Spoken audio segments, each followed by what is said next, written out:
In the final session of day one, we'll get to know the business opportunities for Agri PV in India by Tobias Winter, Director, Indo-German Energy Forum, SO. Welcome, Mr. Winter.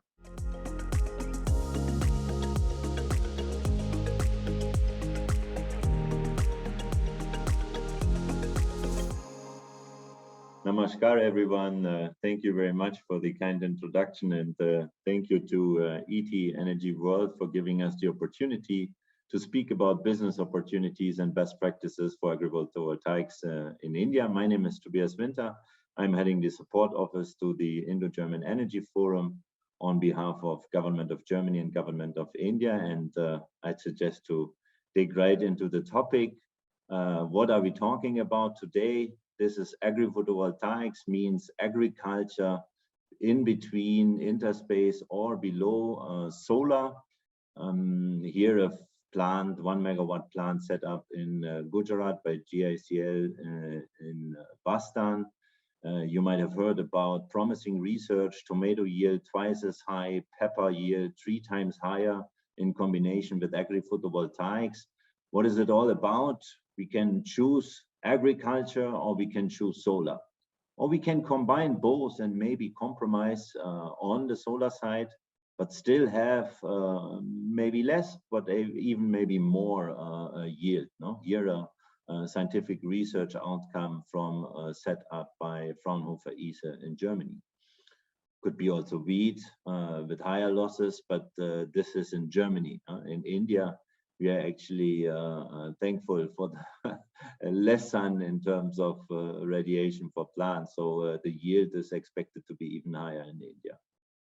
This is actually not too new. More than 10 years ago, a 2 megawatt plant, for example, here in Italy had been set up by Remtech. There is a more sophisticated installation here, I think, with the apple trees by Sunar in France. There's also simpler and smaller installations, a lot in Japan, here combined with rice cultivation.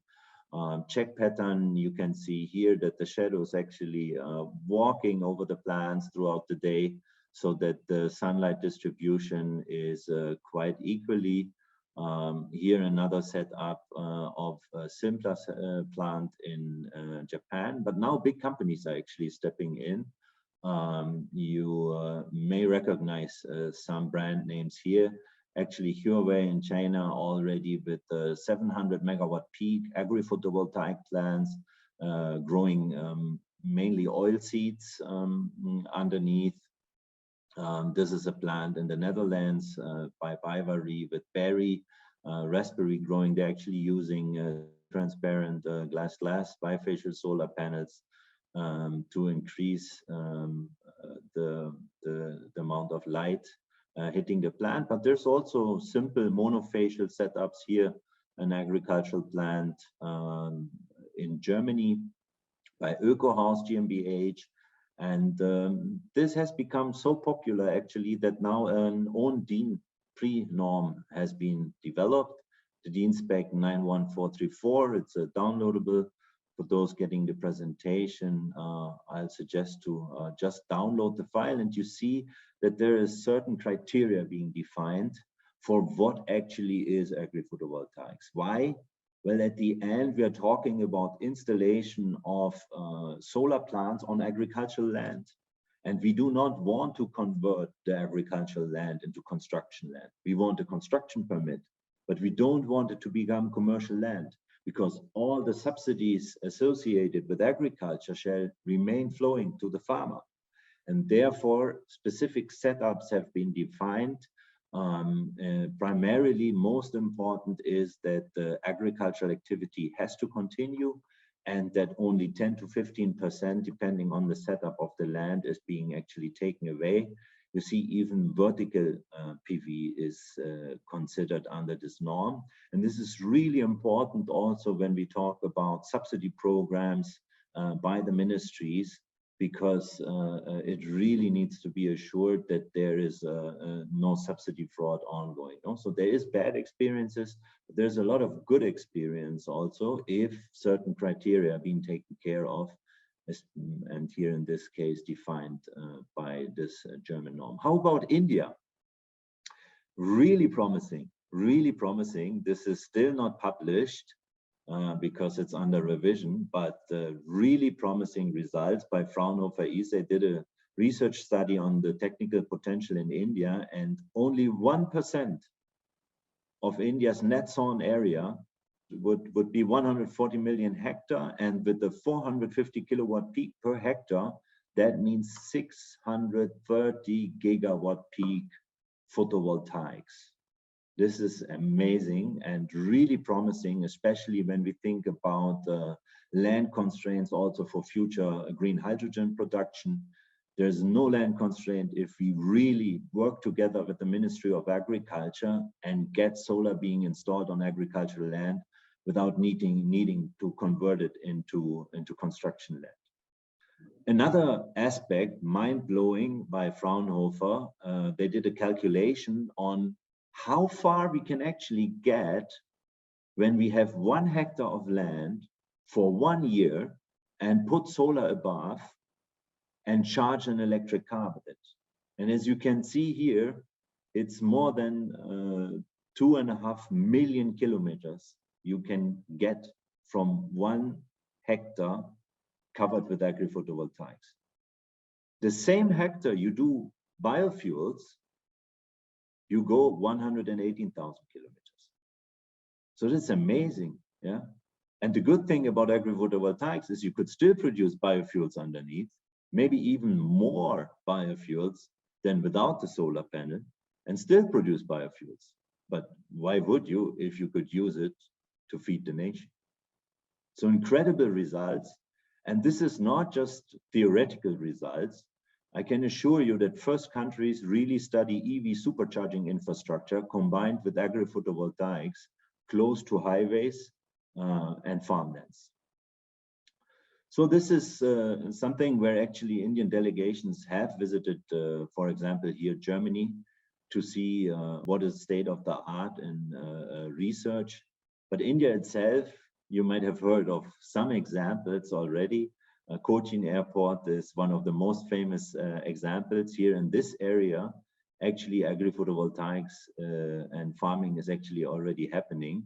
So you see here that pumpkin is being grown on the side of on the higher side of the solar area. Lower side, the cleaning water would fall down and maybe damage the plant. So it's here on the higher side. Beautiful setup. You see that this is really practiced in larger scale. Then there's this 1 megawatt GIPCL plant of Anand Krishi Agriculture University in Emerald, Gujarat. It's a wonderful, beautiful setup with different shading patterns here being tried out. Drip irrigation, as you can see in this aerial photo. They're growing potato, they're growing different crops throughout the year at different solar panel heights. And it's really encouraging to see what's going on at present here. But yes, there's also a lot of lessons learned. For example, if the height is not sufficient and an escape from a tractor might hit the solar panel, or at the end, there's no farming below the solar, it's just in between. But even just in between is encouraging to see, right? So here another photo from the plant you have seen on the first slide in Western Gujarat by JPCL.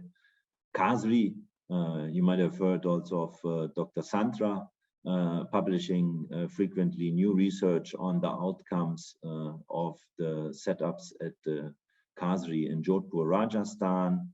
Also encouraging results here with drip irrigation in between.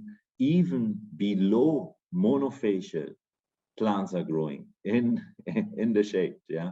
Amazing. But to be honest, if the farmer does not like to farm below solar panels because of the mounting structure, then this land also would remain unused, as you can see on this photo.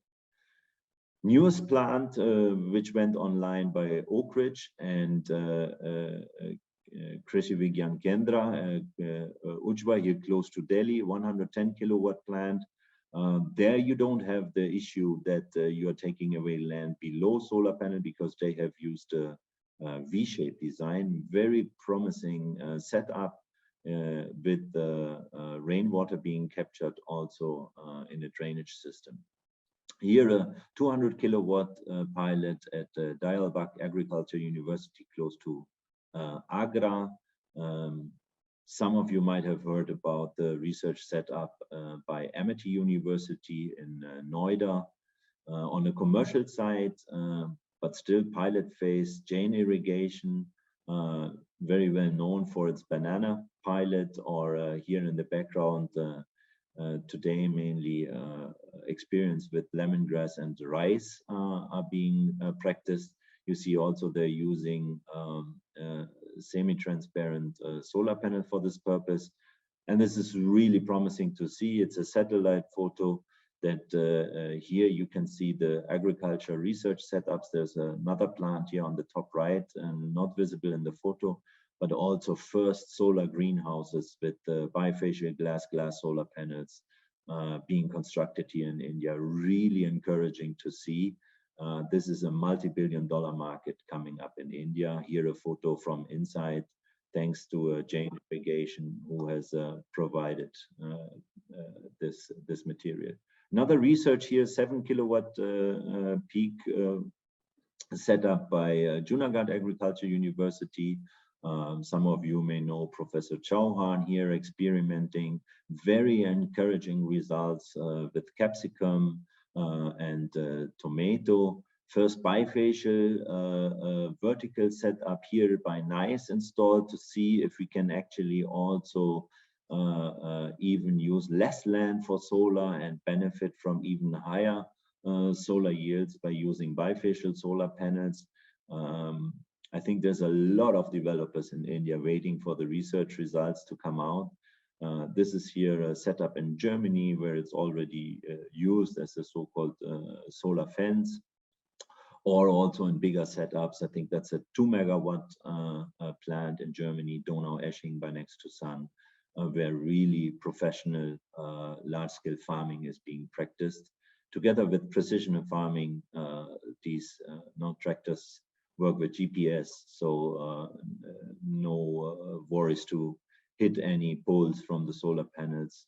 Fantastic to see.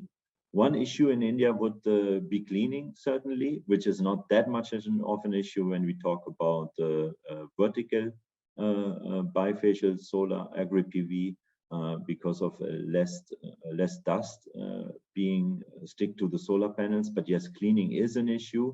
Kasri had come up with the idea, and that was then also implemented by Oak Ridge, to actually install a drainage system to capture the water in a water tank for reusage of water. Wonderful idea. But yes, the height of some systems above 3 meters, is a challenge, especially for cleaning. In this case, manual tracking had been applied. That may be not a solution for large-scale solar. They're actually very encouraging to know that Mahindra Sustain had installed on a partial PV setup of around 400 kilowatt peak single-axis tracking, and is growing lemongrass there. Very encouraging to see.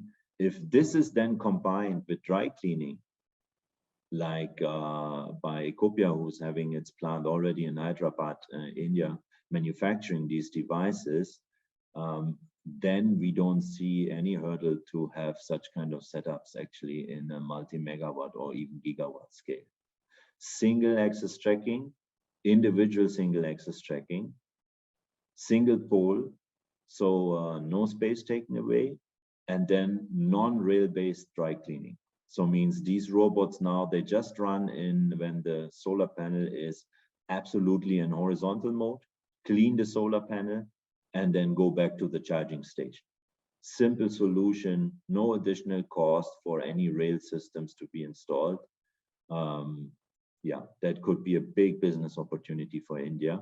This here itself is not an Agri PV plant. Semi maybe, because the sheep is keeping the grass low. But yeah, we can imagine these kind of setups also at 2 meters high, right?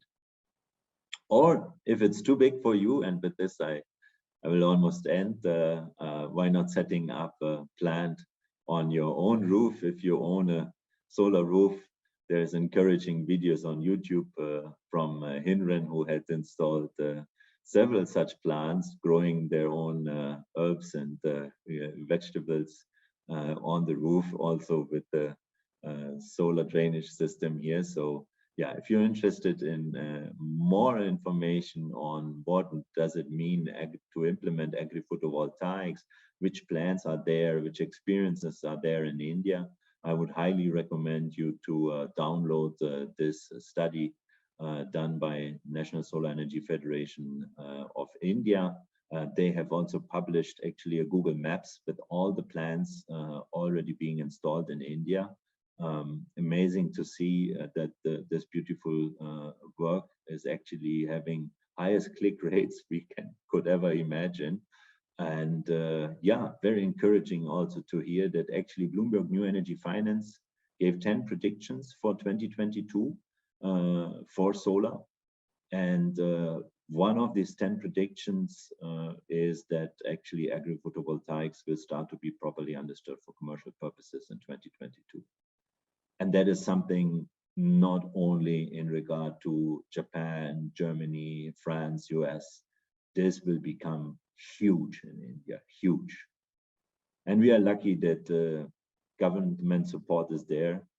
Shri Kubaji, Honorable Minister of State, Chemicals and Fertilizers and New and Renewable Energy, he is well aware of the concept and made a statement lately that solar PV and agriculture together will transform the life of farmers and their livelihood.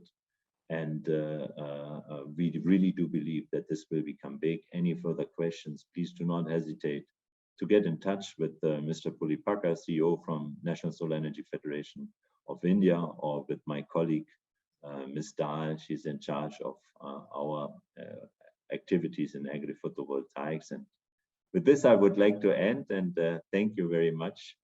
And yeah, hope to see more of these kind of setups in India soon. Thank you very much.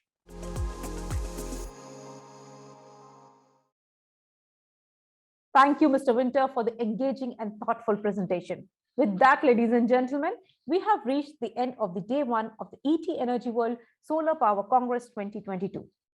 Thank you to all the speakers for sharing valuable information and for sparing your precious time for this event. Definitely, we are taking learnings from this event. The solutions and the advice will help the businesses and the nation to grow. Thank you to the audience for being so interactive. Thank you to all the partners for joining us and for all the support in making this event happen in a successful way. Thank you to all of you. See you all tomorrow on day 2 with more interesting topics. Take care.